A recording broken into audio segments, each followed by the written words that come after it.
Welcome, everyone, to episode 168 of Just Joshing. I am your host, Joshua Penteleresco. I write stuff and podcast too. Today, part 2 of my conversation with Kevin Weir. We talk about green screens, characterizations, boobies, the connotation, and much, much more. We do eventually talk about his book. It does happen in this podcast, I promise. But I did want to mention while I was here that he does a couple different podcasts himself. I'm going to talk about the one I was on, but he also does another one as well, which he'll talk about at the end of the conversation. I was a guest on the Third Space podcast with his partner Jeremy, and we pretty much, probably made some executives somewhere cream his pants just based on how we described a Hollywood mega corporation with terraform, we'll say for the sake of this, a fantasy world for the purposes of content. It got into some really interesting places. Kevin and Jeremy do this every week. They come up. They would do It's a great world building podcast.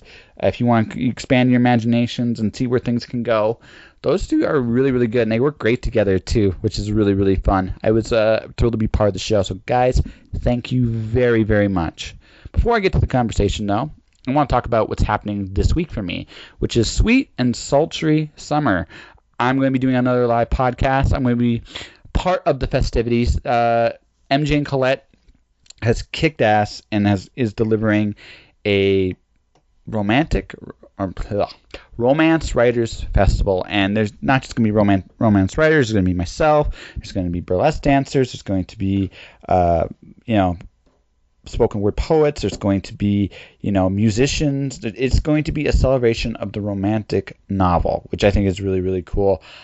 I got to admit, I'm a little nervous. Because I kind of feel like a fish out of water, but I'm really looking forward to the challenge of this as well. I'm going to talk about a few people, I should say, I'm going to be interviewing. If you've been listening to the last few episodes, I've been describing them bit by bit. Mel V is a slam poet. She's a spoken word poet. She's sponsored Slam Team in Calgary for 2017. I'm looking forward to talking to her about, artists of color, where do they go in Calgary, what do they do, and I'm really, really curious if she knows Miranda Krogstad. I'm really hoping that she does, because I may have some fun stories there. Rayanne Haynes, paranormal romance writer and poet, and she does heroines.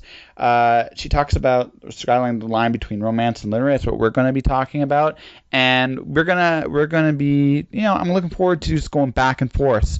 Her current series is the Guardian series, which is published by Soulmate Publishing. Book 3 is coming out this winter. Looking forward to talking to her about that as well. Alyssa Lynn Palmer writes romantic noir, which I'm curious what that is, and we're going to be talking about that. She does lesbian romance, and she does short stories and other things as well. Her novel, Betting on a Love, was a finalist for the Rainbow Award in 2015, and her novel in 2016, Midnight of the Orpheus, won the Rainbow Award for bisexual fiction. It's going to be really interesting to chat with her about that and much more. She's also the More Than Guilty Pleasure panels, which is going to be interesting to talk to her about MJ and Colette. And like I said, it's going to be a really cool cast of people I'm going to be talking to, and I'm looking forward to it. All right, let's get to that conversation now, shall we? Here's the thing, though. I'm going to try to say this without obviously spoiling anything for it. But I'm sure people will know what I'm talking about when I say it, because I'm sure people who haven't seen the movie understand this. So it was the Monday after it released. So it released, that was the Monday, and I'm like, I know I'm going to see it eventually. I don't want to spoil for me, because I hate having movies spoiled for me. Trailer spoiled too much of a movie for me. I agree, actually. I know. The amount of times I've watched a trailer and be like, I know this scene happens, and this thing's going to happen. But I was sitting there on Monday night, and I was like, okay, I'll probably see this, because I don't really work during the day. I'm like, I'll probably see this like Tuesday or Wednesday. I mean, probably Wednesday, because I got a guy coming on. There was a whole thing like that. Then I went on. I had to do some social media work, because I have a book coming out. Yeah, I know. We'll get to it eventually. An hour and something minutes in. Yeah. We'll get there, I promise. Yeah, it's great. I love this. Yeah. I like pointing out every time I bring it up. Yeah, and then we don't talk about it. So I was doing social media work, and And I was scrolling past some hot memes, I guess. And I saw one, and I saw it, and it was like a scene. It was like they did this thing to a scene from Frasier, and I'm like, oh, that's weird, huh? I scrolled down. Next one was like the same effect done on a scene from Control Alt Delete, that webcomic, and I'm like, this is an Infinity War thing. This is an Infinity War thing. They didn't even have to say what it was. They just like did that effect. I'm like, this is a spoiler for Infinity War. I know this is going to happen now. Thanks. All right, and then when I saw that night, I'm like, it's 9 o'clock. I'll just go catch a 10 o'clock show. So me and my sister went and caught it at that time because people are getting to it's. I hate it so much, and it seems like it's a weird thing to get like so riled up over because it's not even for me. Is that there's people out there who like. They live paycheck to paycheck, or they can only see like one movie a month. And like maybe they decided Infinity War is going to be the movie that I see. I cannot see that many movies out. I want to see Infinity War, but I can't see when it's directly released because I don't have the money for it. I just can't do that. And there's people who are like, oh, I mean, if they wanted to see it, they would have seen it already. It's been out for 5 days. And I'm like go to hell. There's people with like kids and aren't making that much money, and they can't go see a movie like immediately. So no, shut up. Like I don't even get like try to broach spoilers for at least a month after the movies come out because I just don't. Because I think it's so important for people to enjoy the experience. And yeah, there's people out there who are like, oh, I don't care about spoilers. And I'm like, I dislike you. No, those people like, good for you. It's a weird thing to say, but I do kind of dislike people who are like, oh, I don't care about spoilers. Like, there's people who read the plot summary for the thing they're seeing before they go see it. And I'm like, but why? Because a lot of people have never experienced a movie. We live in a culture today where everything is like instant gratification. Yeah. And there's a really, really fine line with that because you don't want to like give away everything. You just don't. On the other hand, because of the nature of the beast today, you generally give away something like trailers, right? There's some bad trailers. Jeez. I don't watch trailers anymore. Actually, I only watch trailers for one reason and one reason only. The problem is that's the only way I learn about movies. No. See, for me, I only watch a trailer for one reason. Yeah. And one reason I don't need to see. I have such a pop culture of nerd culture on my Facebook feed. I don't need to see a trailer. I can just watch for me. Yeah. I just read my feed and go, oh, okay, this is coming out. That's cool. Yeah. But if I'm not sure about how a movie's going to be, like for example, the first Deadpool, I saw the trailer for it because I saw Ryan Reynolds in the first Wolverine X-Men Origins. The first Deadpool actually did I think it's a pretty good job as a trailer because it was a thematic trailer. Exactly. It was like, here is what the movie is going to be like. Yeah, and that was I love that trailer because it was so well done. And the thing of it is, right now I don't need to see. I know I know the experience I'm going to get. Yeah. And that was all I cared about. Like I wasn't sure what Deadpool was against. What is this going to be? Because it's Fox. Yeah. You sometimes hit and miss, and it's like, nope, this is a home run. I'm not going to worry about it. It's going to be good, right? My favorite thing about Deadpool and Deadpool 2, they keep on being like, oh, R-rated superhero movie. Not here, 14A. Yeah. So like in Deadpool 2, he does an R-rated movie joke, and I'm like, you're not rated, or 18A, I guess it would be like, you're not rated 18A, you're rated 14A. Like, we're cool with this. You're not rated R, dude, here. Which I thought was just very funny. It was like, R-rated. I know. We were like, we can take it. Whatever. I guess we can take it. 14A. Yeah, whatever. Yeah, we don't want little kids to watch this, and in fact, you're a monster if you let a little kid watch that movie. No, but I mean, like, hey, if you're under 14, got your parent there, they'll explain stuff to you. That's what 14A is. Yeah, someone under 14 can be there if they have a parent. I guess that's fine. At that point, it's the parent's fault.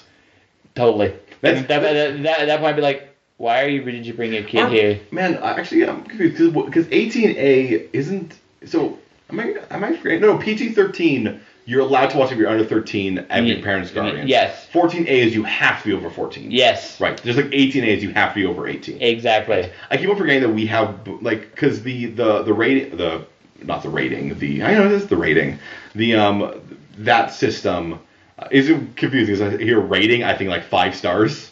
Yeah. But the like that rating system is somewhat crossover with what it is in America. Like they have PG-13 and we have PG-13. But we have 14A. I don't think they have 14A. They don't. They have the only thing they do have something above R, and that is it's like NC-17. Oh right, NC-17. Yeah. What's the difference between that and R? Nudity. No, but like for people seeing it. I think you have to be. I think you have to be older than 18. I can't remember. I thought R was you have to be over than 18.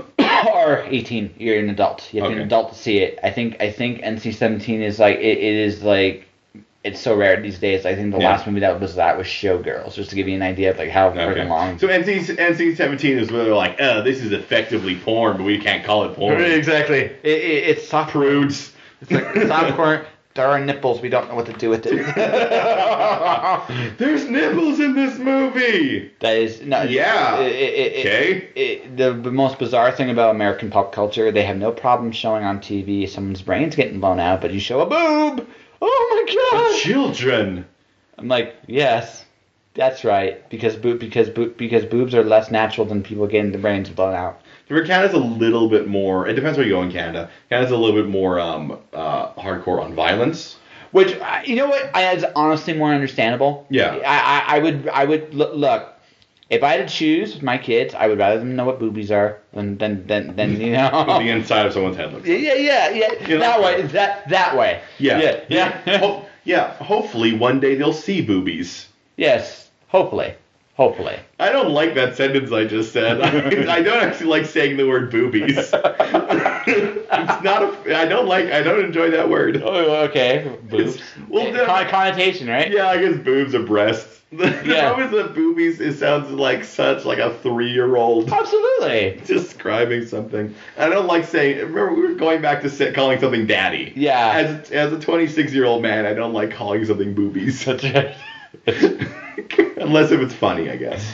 Oh yeah, it's connotation, right? Connotation, everything. It like you make it silly, right? Yeah. And there is a little bit. Let's be honest. The whole thing about sex it is a little silly, a little bit. And everything deserves to be silly. Yes. Yeah. Everything deserves to be a little bit silly. Yes. So hence why that exists. That's why boobies exist. Yeah, that's right.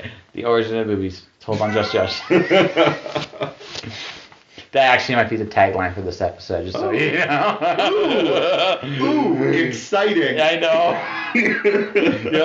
You're like, oh god, what the hell did we do? It's almost clickbait. Yes, almost. Do you know where boobies come from? Click to find out.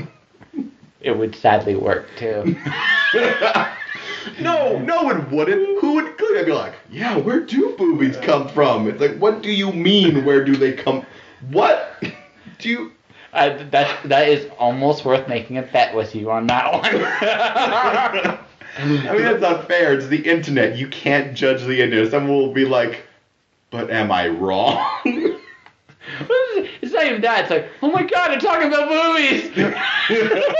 All it is, I saw the word boobies. I clicked on it. Yeah, that's right. That's it. Turns out it wasn't what I thought it was. Donated a whole lot of money to breast cancer awareness, though, so that's good. That's right. Donate to charity, folks. That's right. That's the moral of the story. Or donate to us. That'd be great, too. I once went to... Yeah, buy my book. Yeah. We're not going to talk about it right now. Yeah, no. My publisher is furious right now. What did you do to Brian? No, because I keep on bringing up the book and not talking about it. It's a hard thing for writers to do, actually. Honestly, yeah, is selling yourself. I've interviewed enough people. I think I can credibly say this. It's awkward to talk about your stuff a little bit because it's easy to go like I can look at your stuff and go, it's awesome. Why is it awesome? Because I'm from the outside looking in. I can see the construction of what you're doing.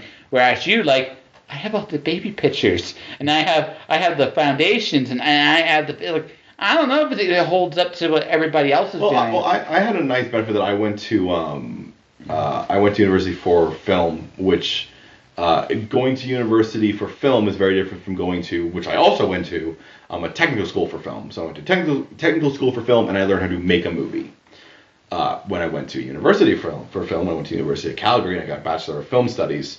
One thing you learn very, very in depth in that is how to pick apart a movie or pick apart something almost to an extent that I don't even know if like literature does. Like obviously with literature you want to get very, very deep into it, but there's something about the way that the film, you start having to take apart every little thing about it because there's so much about it. You got to take apart how it looks, how it sounds, how it's written, how this actor's acting, what the director's doing, what was the environment the film was made in, all these things. Well, it's also I think the difference is also just with a book, you have it's usually in the control of one or two people tops. Yeah. Whereas a movie is literally a crew, and even just from just a technical element, your film crew can make or break a movie too. Yeah, and there's something that people who do a lot of work in the film industry or don't look at the film industry very much that they get sort of fooled into is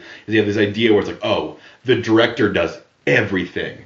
Like, no, the director does exactly what his title says. He directs. He is a manager. His job is to look at the cinematographer, to look at the sound guy. Usually they don't look at the sound guy. He's doing his own stuff. He'll be fine. If you don't hear from him, you're doing great. But he'll look at the props department. He'll look at the costume department. He'll look at the lighting. He'll look at all these things. And he'll manage them together and try to create a vision out of them. Because everybody's disparate doing their own thing. That being said, though, everybody is still doing their own thing. So you do get about 100 different voices. I don't mean like people talking, but like 100 different ideas enter into one frame in ways you don't even realize. Yeah, and then on top of that, like, and we're just talking one scene. Yeah. Right, that's just one scene. Yeah, and sometimes you have a second unit director, and they're directing the scene to take place in Singapore. Meanwhile, the main director is actually not directing those scenes. He's often, I don't know, Newfoundland. Directing a scene in Newfoundland. Yeah, and there is a hope. There's generally a hope with everybody involved. Yeah. That it's like you and hopefully communication's good, because I find that's a really big key, right? But it's like hopefully the communication's sound and they have the same vision. Yeah. In both sides, because it's a nightmare. You're filming in Singapore, you're filming in Newfoundland, and you look at the films, and one has a giant robot that the other one did not have. Well, and I'm not saying I'm being very facetious with that example, but I mean, there's so many details. Well, that is the director's job. Like, the director. There's so much of a misunderstanding, not even with the way that people treat the director, but how some people who become directors act. Like, I've worked with a lot of directors, and some of the worst ones I've worked with are the ones who buy into their own idea that the director is this creative, like, auteur genius, and they have to do all these things, and it's all on the director. The best directors that I've ever worked with, and I think the movies came out very, very well, and like, it was a good experience for me, are the directors who understand that, like, their job is to make sure other people do their job to the best of their ability. Well, yeah. And, like, they can look at the cinematographer be like, I want to do this shot. The director can be like, okay, and the lighting, so if the lighting guy wants to do this, and I want to do this, and I want it to look like this, so we get this all together. Like, the director's job is to take all these bits of Play-Doh that everyone gives him and build something really good out of it. And that's how you make a good movie, is a director who can do that. Yeah, and honestly, like, just based on my own experience collaborating with people with my own stuff, the smartest thing I've ever done is get out of their way. Yeah, and that's honestly the smartest thing you can do. You recognize that you do not know everything. Yeah. And you got to be smart enough to realize that no matter who you are, you don't know everything. But, and then be wise enough to go, okay, what are you doing? And then we have just a conversation. Yeah. And you let your people, because everybody that works in that industry is super creative. It doesn't matter if they're a grip. It doesn't matter who they are, right? They will go in there, and they all have great ideas. Listen to them. Yeah. Meanwhile, like a book or something like that, more often than not, is just someone. Like it's obviously they're being affected by everything else, but they are really like building that and making that out. So when you are dissecting like a book apart, you can sort of really focus on what is the author's intent. The author doing this one thing. When you do a movie, you have to. I mean, you could actually look at a movie, and I've seen some dissections, which I like to call them auteur dissections, which is the idea that they believe the director did everything. So they have this thing where they're like, oh yeah, they did this shot so you see the blue curtains in the background, and they frame her so you can see the depression and the oppressive idea of these like blue curtains. And meanwhile, the actual truth is they have blue curtains there because like that's the curtains that are on the set and they weren't allowed to change them, or like, hey, white curtains reflected too much light, so the props department changed out the white curtains for blue curtains. I have a horrible film nightmare story you might want to hear. Ooh. So when I was in Arizona, yeah. I was an editor of a magazine, and we wanted to do a compilation DVD / magazine release, which sounds really good in theory. Yeah. So the guy we had in the first year of doing all the filming, yeah. So they had this idea of doing this. Like, you know how to do a green screen, right? Yeah. So, I have a green screen around here somewhere. Yeah, I'm sure. Yeah. So he had this idea of taking a curtain that was green, right? Oh, he lit. Please keep going. Yeah, he lit up when I said that, right? So they would film at the front, like at the entrance to the school, which had windows. They put the green curtain in windows. Can you guess what happened? I mean, the light shone through the curtain. I'm not involved yet. I mean, that's not how you do a green screen. No, it gets better. The sunset. The light changes. Doing a green screen is so hard. Yeah. And usually when you're doing a green screen, you're doing it in a, you can bring it outside, you can use it there. But, like, the best use of a green screen is in a studio because they have to be lit perfectly. They have to be lit flat. And also stacked. They don't move.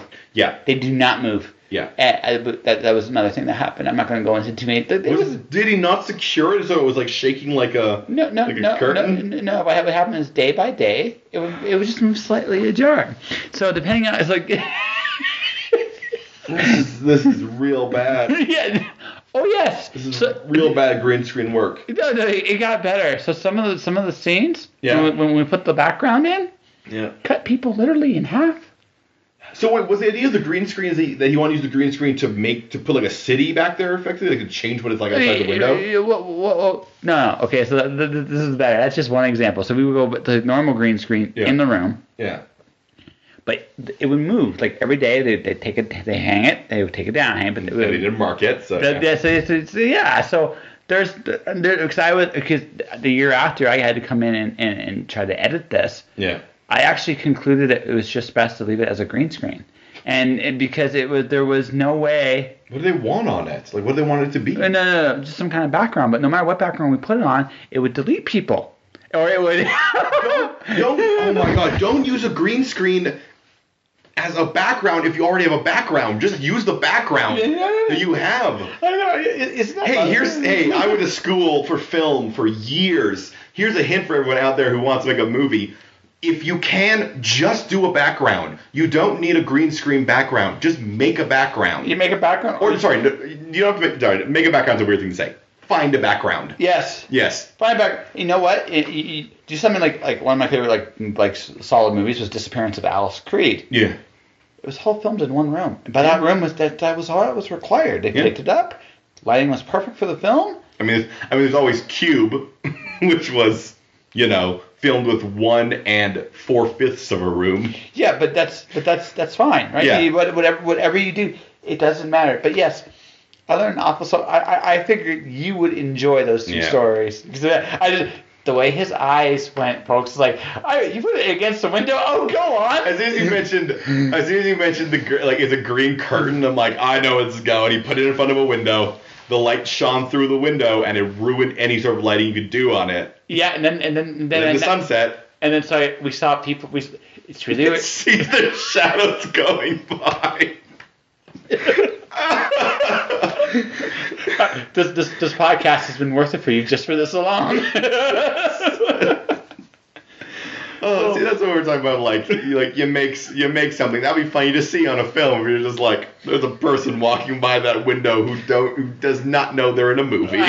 Or even better, cars going by with the light. There's their headlamps going. Yeah, you can edit that out, right? No, I can't. Hey, people who are making movies, because I'm talking to you directly now, I guess. Post-production's not magic. They can do a lot of stuff, but post-production can only do its stuff if you know they're doing it in production. Post-production is not a pick up the slack moment. It's we know we're doing this, so we're prepared for it in pre-production. Yeah, and also, yes, I had a lot of surprises in post-production. I learned an awful lot of video editing, though. Yeah. It was educational. Ridiculous. Yeah. It's ridiculous. So that was my film school education. Isn't it fantastic? It was magazines. Like, what'd you learn about movies?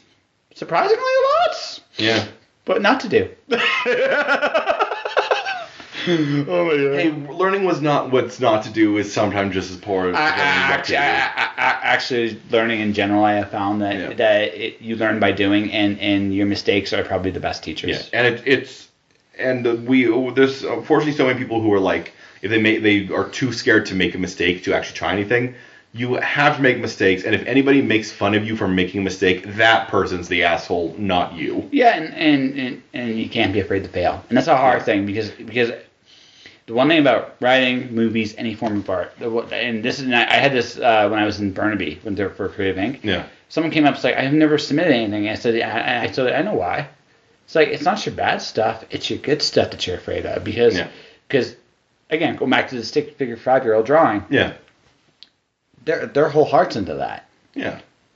And the thing is, when you're writing, when you're producing something, if you're really serious about it, if you're really, really serious, doesn't matter what it is, you're putting your best qualities that you can in that moment at that time, and you're putting them out there for someone to judge and to be rejected. And that is the hardest. Well, it's the sort of thing, like, this sort of seems like a silly thing to say because it seems obvious, but you only care about the things you care about. Yeah. And so if you crap something out in the afternoon and you send it out and they're like, we don't like this, you're like, whatever. But if you spend years building something and you like something, if one person hates it, says, I don't like, even if they don't, they're just like, I don't like it, you're like, oh no, my heart. But just because that person doesn't like it doesn't mean everyone will dislike it. It doesn't even mean that person dislikes it for the reason you think they dislike it. Like, sometimes they're just like, it wasn't for me. But people don't say it wasn't for me. They say, I don't like it. Yep. Oh, well, sometimes they say right after they say they don't like it. It's like, it's not for me. And like, but I mean that's part of the game. And not everything you write will be for everyone. Now that being said, sometimes what you write will be bad, and if it's bad, figure out how to make it better. Don't get stuck into the mindset of it's like, well, because I know some writers who are like this, who are like, well, I don't want to change anything because I think it's perfect the way it is. And clearly all these people don't get it. I'm like, yes, but also no. No, at the point it's like, okay, so then my question to that writer is, do you want to get better? Yeah. And it's a legitimate question. If the answer is yes, then I'd be like, then I'm not saying you should agree 100% with everybody's saying, but maybe you should listen a minute for a minute. The way that I always describe it is that if one person says, I don't like this, like the way this character was done, okay, they don't like that character. If another person says, I don't like the way the character is done, start thinking about it a little more. If a third person is like, I don't like how the character is done, you might want to think about that character a little bit more. Because the more people, if you're sending out, for example, for beta readers, and everybody hits the same point, and they're all like, there's this moment, and you're like, man, everyone mentioned that. That's when that grain of salt you have to take everything that everyone says with has gotten real, real big. Yeah, and at that point you gotta be like, okay, do I want to make this the best thing I can, or am I happy with it, or is this the best I can do right now? And that's also sometimes that's a hard one. And what I always tell people who, whenever they're getting like critiques back or anything like that, is that also if somebody says, they don't like something or they mention a moment, if you can, like, assuredly defend why you want that moment in a way that makes you feel comfortable, then it's worth keeping.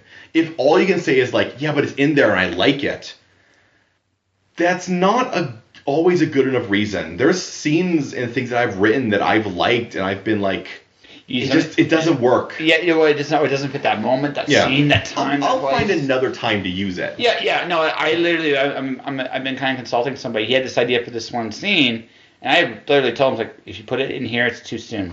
Your character can only react this way or this way. Yeah. Or they will lose credibility. You're going to lose credibility with your readers right here and now. Yeah. Right? You can set this up for later, but you have to establish some things now. Yeah. Right? If you don't do it now, when that reveal comes, right? Yeah. Then there's going to be a very clear definition of this. Yeah. But if that reveal comes later, it's still going to be not that good for that particular character, but you've humanized. It's like kind of like you now turn this asshole into our asshole.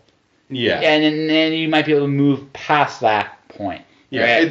It's tough. Well, that's a tough thing for a writer to do, is be able to be like, this character is not a good person, but I have to make the audience want to follow them. Like, there was this one, back when I was at film school, there's this one teacher who was talking about writing scripts. And he was saying that in every script he said 3 because he was talking about film. He said there are 3 different types of like main character. There is the star, the hero, and the protagonist. I kind of dropped star because star is more for film. Like, the star, you don't really have a star in a book. Sometimes you do, honestly, but the idea is that, so the star is the person who steals the show. If you ever watched Singing in the Rain, Cosmo, he's not the star because he's not that, but like if you're in a what would you call it? In an academic way, he kind of steals the movie. So like kind of like Heath Ledger in Dark Knight. Yeah, he kind of steals the movie. Yeah, Batman's in there, but you don't care. Yeah, I don't use star too much when I'm saying things because you cannot predict who the star will be. Yeah. The star will be who the audience connects with. But the 2 I care about are hero and protagonist. And your hero and your protagonist are sometimes the same person, sometimes they're not. Yep. Going off, because we've been talking about movies a lot, going off a perfect example of that, Fury Road, Mad Max Fury Road. Max is the protagonist of that movie, but Furiosa is the hero of that movie. They are both these individual like characters, but Furiosa is not the protagonist of that movie. You're not seeing it from her point of view. Max, in the same way, is not the hero of that movie because it's not really his like hero's. We're seeing some of his hero's journey, but more of a protagonist story.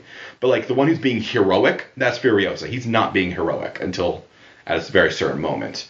So when you're looking at your book and you're looking at like an asshole character, for example, you have to realize, okay, he may not be the hero, but I have to make him the protagonist. And if the person who you're following is not the hero or the protagonist, then you have a problem. Because he needs to be one of those 2 things. Doesn't have to be both, but he has to be one. Yeah. Preferably he's the protagonist. Just saying. Yeah. I've never read a book that has the hero but not the protagonist. I don't know what that would be like. I have no idea what that would be like. Actually, no. There's only one way you could do that. You make the protagonist the reader. That's the only way you could do that. I guess, yeah. It's the only way. And I'm not saying it would be great. Yeah. Because you're asking your reader to take a really big leap of faith right there. Hi, you're the protagonist. No, really, it's you. Is that sort of like the choose your own adventure? Yeah. Turn to page 52 if you want to look at the amulet, or turn to page 54 if you don't. Yeah. You get to choose which way this goes. And yes, this is a choose your own adventure book. Oh my God. Man, yeah. Oh, those books are weird. I've seen people do infograms.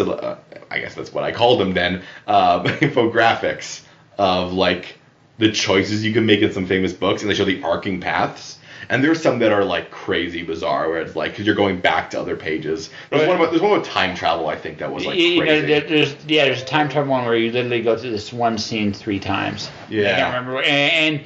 But completely. But that page also has 3 different possible places you can go. So it's kind of like so. Those are pretty fun. Those are a fun idea. Yeah, no. Again, interaction in a book is really, really cool. Yeah. So, Mr. Kevin. Yeah. We've gone all over the place. Okay. Right. I think for the sake of our audience, we probably should say here. This is the interview. So Okay. Yeah. So For the sake of the audience and for my publisher. yeah. Wait. Yeah. I know Brian. Brian's a big boy. He can take it. Here being like, talk about the book. Talk about the book. No, actually, a little secret about this podcast. Very rarely do I actually go really deep into the book. Oh, that's fun. Yeah, well, no, because the reason being is, and this is just marketing 101 for me. I would rather you're going to do more books. Yes. So the more important to connect beyond the books is you, the person. No, yeah, absolutely, 100%. Yeah. Like, yeah. It's weird to talk about, say it, out loud, but like, what I want is for people to like me. I want people to like me. Well, but you do. Like, like, marketing 101 for writing today is not. It's about your books. Don't get me wrong. You want to eat and you want to do stuff and like eating, paying rent. Yeah. Don't get beaten. Those are fun. Yeah. I like those. Paying bills is I mean it's not cool, but I mean you have to do it. You gotta do it. Right. So you want those things, but what you really want is you're trying to get to. Well, let's say for the sake of argument, 1,000 people to really like you enough to support you. Because if you get to 1,000 people that really like you and want to support you, you don't have a day job no more. You can sit in this office and make weird stuff up all day long. Oh man, I do that anyway, but that way I could do it and still eat. And get paid to do it. Ooh. By the bay, right? Yeah. Doing weird stuff. Doing weird stuff. Here's the weird stuff. All right, so you are a man of many talents. So how do we do this in this order? Your book. You talk about your book finally. Yeah, sweet. Your podcast stuff. Okay. And how people can find you. Okay. So we're going to talk about my book. It's called Endless Hunger. It is I sometimes describe it as a cyberpunk fantasy or a futuristic urban fantasy, sort of a meshing of genres. And it's about this computer specialist who has to deal with a virus that's affecting the real world.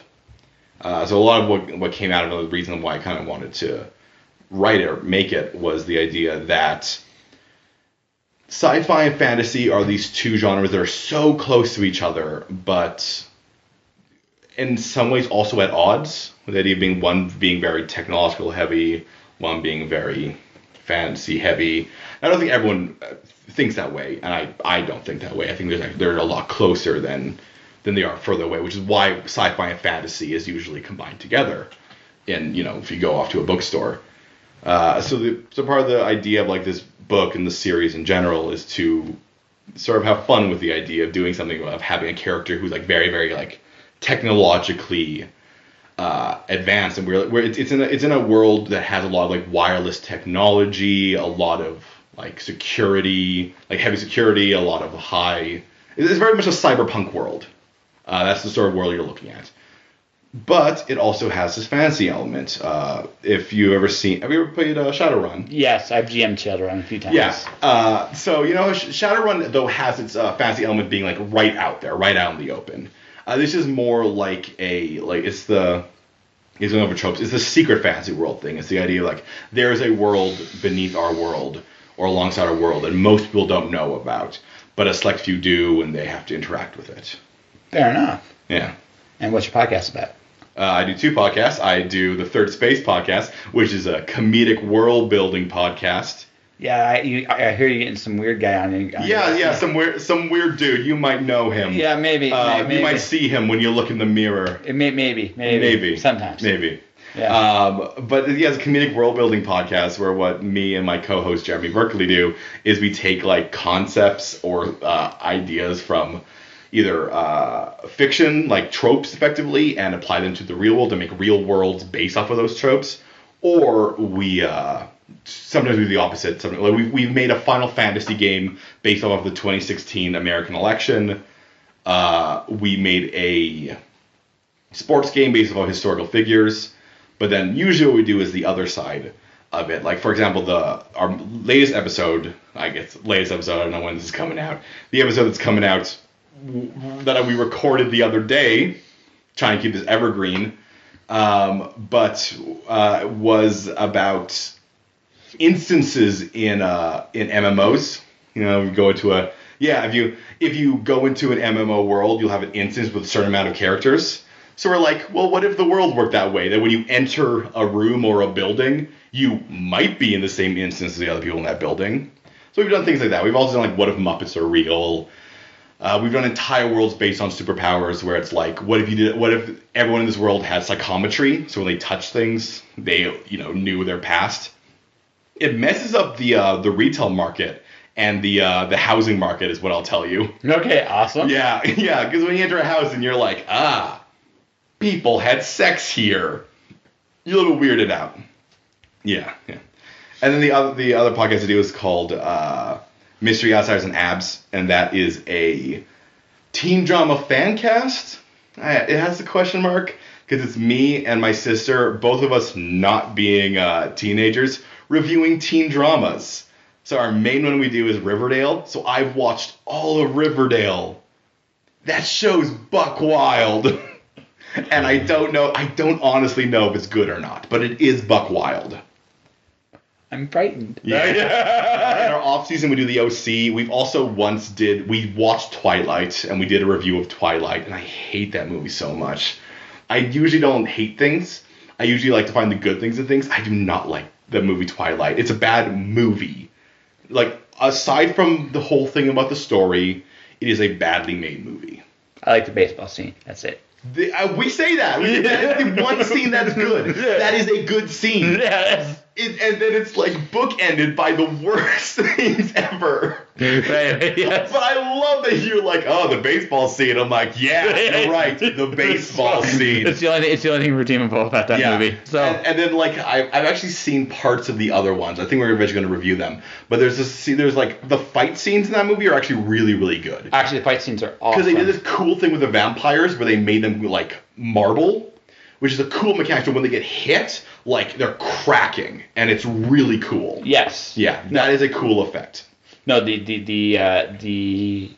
fight scenes in there made me really wish that. Anyway, I'm not going to spoil it. I wish it was an action movie. Yeah. Yes. I wish it was more of an action movie, not these weird unhealthy teens. Except for not a teen. These weird unhealthy adults. Anyways, and how can people find you? Yeah, well, you can. I said you can find me in the podcast. That's those are both on Twitter. It's Third Spadescast and Podcast MOA. It's Podcast MOA. And individually, I am on Twitter at Strawman K Weir. Okay. And I have a Facebook page. It's just Kevin Weir. Sweet. 1 second here. We went. And that was my conversation with Kevin Weir. Endless Hunger is available now. Check out that. Check out his podcast. And I'm looking forward to when Kevin comes back with more works done, because I think Kevin was a pleasure to talk to. We could talk about theater and movies for hours on end. And I think we never would get bored. So, Kevin, thank you very much for having me on your show. You can come back here anytime you want. And that will do it for this episode of Just Joshing. Now, normally, I talk about my standard stuff. I'm going to be talking about my events here. Sweet and Sultry Summer is this weekend, Sunday, Eau Claire Mall, 12 to 4. Show up, meet some of the best. One of the coolest things I've gotten from doing this is I've realized just how talented romantic and erotica writers are. Talented writers, every single one of them. Talented people, sweethearts. Actually, by and large, they're sweethearts. So you should come meet them, talk to them, celebrate the romantic writers of Calgary. And I will be there as well. So come check that out. You can subscribe to this podcast on iTunes, Player FM, Podomatic. I would love that. You can leave reviews as well. I have books: The Watcher, Storm Dancer, Wandering God, courtesy of Merrill World Publishing. You can check them out. Those books there. Kobo, Amazon. Anywhere books are sold, you can get these books. Buy one. If you like it, leave a review. If you don't tell anybody. Beyond that, you can subscribe to my YouTube channel, Joshua Pantelaresco. I swear more episodes are coming. I swear. But no matter what you do, stay inspired, chase your goals, and remember something. You change the world every day, whether you do something or you don't. So make the most of what you got. All right? All right. I'll see you next time. Josh.